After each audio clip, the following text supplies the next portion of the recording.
Проснулись все, кому спалось, на небе что-то взорвалось. Я распахнул свое окно и глянул вверх. И тут мне сзади говорят: ты посмотри, опять бомбят. А я в ответ: да это ж просто фейерверк.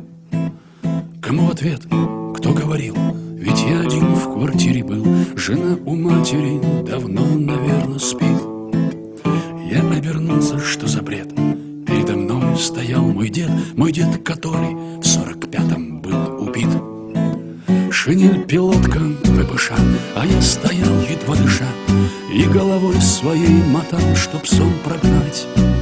Но дед не думал уходить, он попросил воды испить, потом сказал: присядем, внук, чего стоять.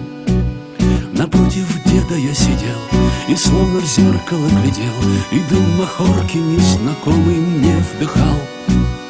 А он курил и говорил про то, где воевал, где был, и как на ударе в него снаряд попал.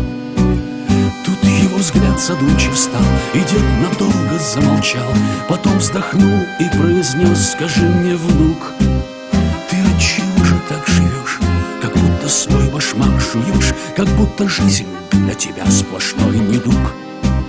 Я растерялся, но потом ему все вывалил гуртом, что современный человек такая дрянь, что я и шачу на козла, что в людях совесть умерла, и что отмыться им не хватит в мире бань. Я что-то там еще кричал, но тут кулак на стол упал, горящим страшным взглядом дед меня сверлил. Тебе б со стороны взглянуть, мой внук, на жизни твоей суть, и ты тогда б совсем не так заговорил. Ты был талантлив, всех любил, но все в деньгах похоронил, искал разгадку смысла жизни, а теперь ты ищешь баб на стороне, забыл о сыне и жене, и между миром и тобой стальная дверь. Неужто ради ваших склок за хлеб и зрелище мешок мы погибали под огнем фашистских крыс? Эх, нету Гитлера на вас, тогда вы поняли за час всю ценность жизни, ее прелесть, ее смысл.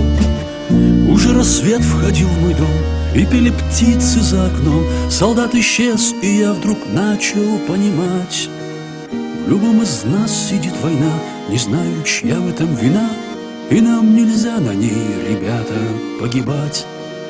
В любом из нас сидит война, не знаю, чья в этом вина, и нам нельзя на ней, ребята,